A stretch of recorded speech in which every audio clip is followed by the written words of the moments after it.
To coincide with the digital release of Spider-Man Into the Spider-Verse, I am finally going to review it.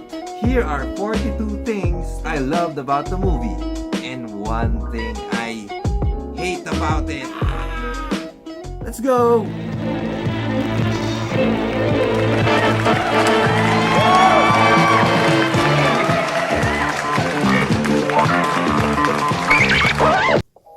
And as you can see, I am rocking my Miles Into the Spider-Verse suit.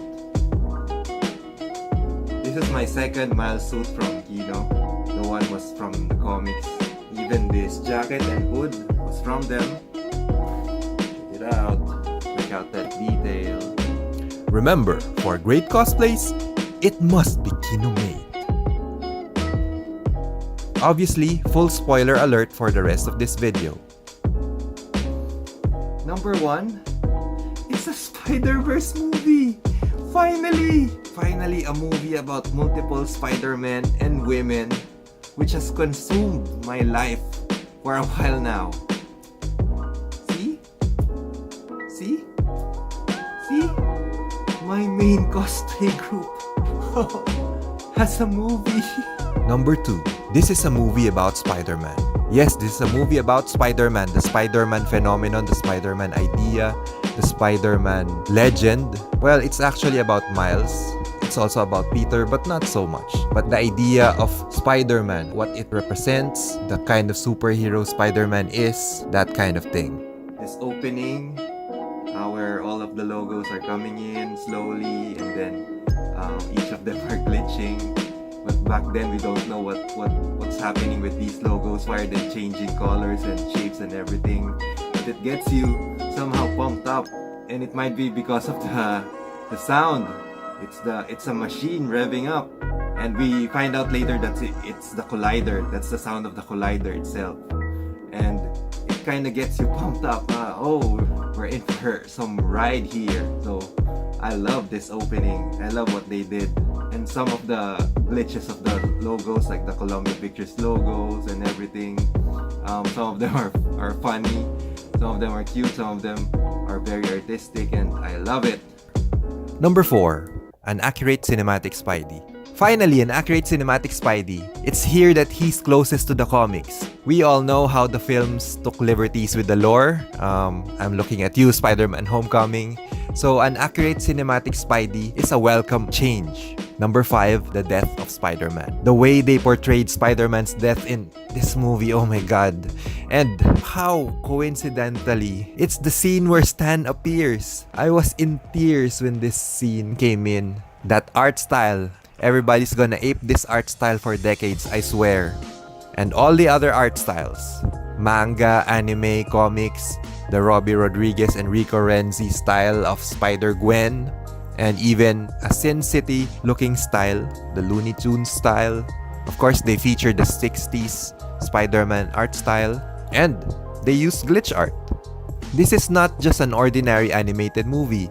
It's very detailed, it's very avant-garde, it's unlike everything we've ever seen before. I mean, they could have easily gone with a typical Pixar look. And historically, Spidey already had all the normal styles and all the traditional styles, and even a CGI TV show back in the mid-2000s with MTV. So he's already had all of these animated styles. Oh, even the PS4 game has a completely CGI Spidey story there. There has been a lot of Spider-Man animated styles. So the fact that they've tried to experiment and gave us a very unique look is what I'm very thankful for. The comedy is great and the drama is superb.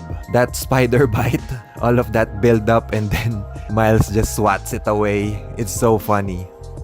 That soundtrack. If you know me, you know that I'm not really that much of a fan of hip-hop music or R&B music for that matter. But this soundtrack is so lovely. I can't help but listen to it repeatedly over and over. Needless to say, what's up, danger? I'm not scared of the dark. The score by Daniel Pemberton was also very noteworthy. Next is the whole experience. The whole experience we had, from the advanced screening to the premieres, all of the cosplays we did, all of the appearances we did, was something very unique and something very special for us Spider-Verse cosplayers. So this is the first time we're not just cosplaying a bunch of Spider-Man versions, but it's actually in service of a very special Spider-Man movie. Number 14 is the rewarding repeat viewings.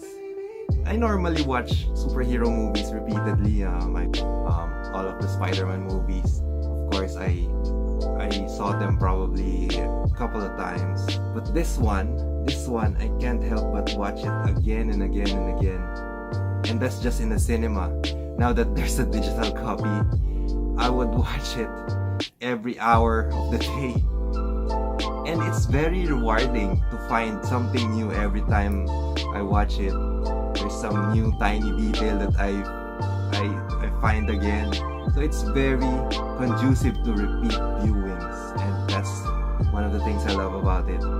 I love watching it again and again and again and again and again. Number 15. Oh yeah, all of the little things they added, the little lines, the little sound effects, the little onomatopoeias, that bagel, that dap. And the nice thing about it is that they didn't overdo it. Number 16, parallels with other Spidey movies. This has been obvious from the trailers, from all of these scenes with the train and the upside down kiss. But there are others. This jump reminds me of Andrew Garfield's Amazing Spider-Man 2 jump. This scene with Miles reminds me a little of the first time Peter Parker had an embarrassing moment in the cafeteria with the first Spider-Man movie. Number 17. Oh, this scene with the great power, and then don't finish that sentence. Oh, it's so heavy. Number 18.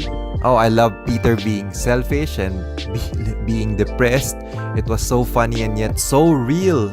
Of course, Peter will go through this heavy eating, being a bit selfish because he's gone through a lot. On the other hand, Peter being great. All of the techniques he taught Miles, and even that scene where he memorized all of the passwords was so awesome. And for the other Peter, the dead one, the other Peter being so super heroic. Oh, those early scenes of his while he was saving Miles and trying to destroy the Super Collider gave me all the chills. Back to Peter B. Spidey with a gut is something many Spidey cosplayers are struggling with. So we try to hide the gut, but now having a gut is actually movie accurate. Yes! Number 22, the Uncle Ben parallel with Uncle Aaron. Of course, Uncle Aaron is secretly the Prowler, but still, when that emotional moment came, it was still heart-wrenching. It was a good parallel with Peter's Uncle Ben. And even though Uncle Aaron and Uncle Ben are two completely different characters, the impact of this tragedy on our main character is still very poignant. Number 23 is the Spider Cave. So this Spider Cave with the Spider-Mobile and all of the gadgets, all of the tech, is a cool progression of the Spider-Man character. So in the comics, at one point, he was somewhat a Bruce Wayne, Tony Stark type. He was a CEO of his own company, and he also had these futuristic high-tech gears like the spider car and the costume. I kind of like this aspect. So Superman has his own Fortress of Solitude, and of course Batman has his Batcave. So Spider-Man should have his own Spider Cave. But what should we call it? It's not really a cave. How about we call it the SpiderDan? SpiderDan, meaning house. SpiderDan. That's what I call my house. On a related note, Aunt May as an Alfred type of character is something really cool, something that hasn't been done before, but it's a good progression of a character that's usually just passive or just there to be in danger. Number 25, the one-arm swing. So it's nice that they portray Spider-Man swinging with one arm. It's always bugged me. They never show this in the movies. What if Spider-Man's other hand was busy or was carrying something? Spider-Man should be able to swing with just his one arm, right? The Bill Sienkiewicz's art during these flashback scenes with Kingpin. Another one of those artistic styles that I forgot to mention earlier. Number 27 is 6 versus 6. So we all know that Spider-Man's enemies tend to team up in numbers of 6. So, what if this time, the good guys also form a team of 6? So, there's Miles, of course, and then Peter B, and then Gwen, there's Spider-Ham, Spider-Man Noir, and Penny Parker. Of course, Penny Parker counts as 2, so I don't know, is it really 6 or 7? And then the enemies, I also counted 6. They're not really Sinister 6, but they're 6. There's Kingpin, there's Doc Ock or Liv, Tombstone, Scorpion briefly appears, and then Green Goblin. What am I forgetting? Of course, Prowler. Oh, and speaking of Prowler, don't you love how scary Prowler is? And especially the sound he makes.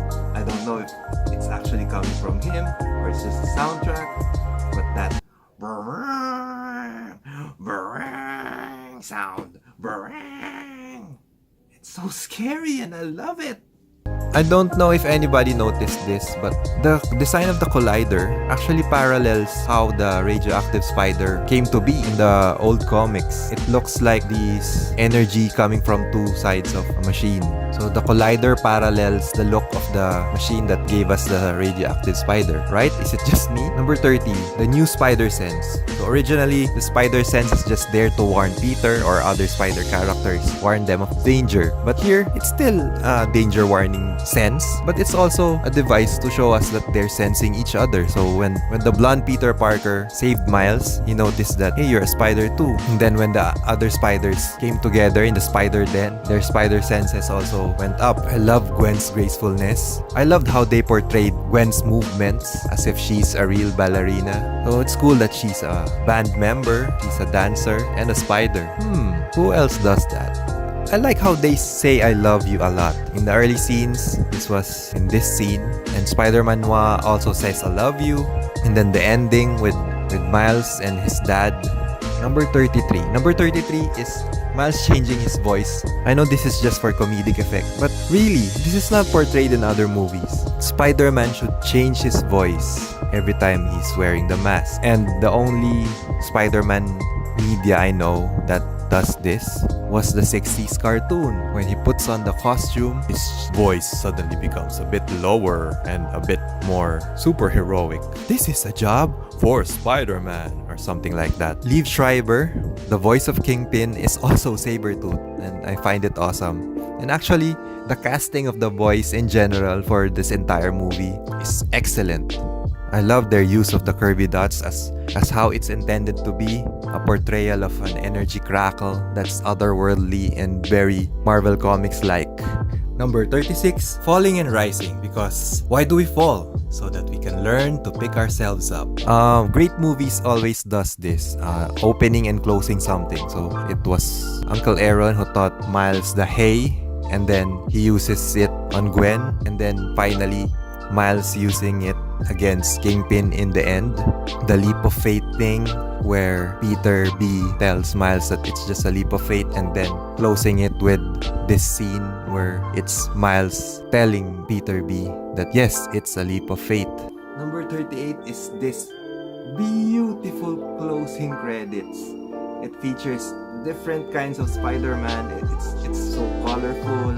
It pretty much summarizes the entire movie. But what I love about it is it reminds me of Spider-Man, Spider-Verse cosplayers. All of the things we do during cons, all of the mess we create. Number 39, the post-credit scene. It shows the greatest Spider-Man ever. Nope, not 2099, but the 60s Spider-Man. Also, obviously, I'm a big fan of his. And speaking of the 60s Spider-Man, the callback to all the memes. It's great that they're finally acknowledging all of the Spider-Man memes. Number 41 is Miles' final web swing across New York. It's traditional for Spider-Man to end the movie with one final great swing across the canyons of the buildings of New York. And I love Miles' version of it. Number 42 is honoring Stan and Steve, both creators of Spider-Man who also unfortunately both passed away in 2018. Now that's 42 things I loved about the movie. Now, I said earlier, there's this one thing that I hate about the movie. What's that, you ask?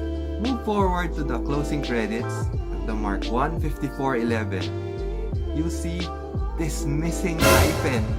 Don't you hate the missing hyphen? Nah, just kidding, that's not the one thing I hate. One thing I hate is this. So if you check the history of the Comics Code Authority or the approved by the Comics Code Authority seal, you'll see a lot of negative stories about it. That Comics Code seal is a seal that was required for comics publishers for years. And I need you to read up on the history of how the Comics Code Authority almost killed the comics industry. And in fact, Marvel and Stan Lee himself defied the Comics Code by publishing an issue of a comic that wasn't approved by them. So they went ahead and printed the comics without the seal, and it created such a controversy back then. I know that seal was put there just for laughs, but still, it reminds us of an oppressive era for comics history. So that's it for my review of Spider-Man Into the Spider-Verse, and I am so happy that I finally made a movie review.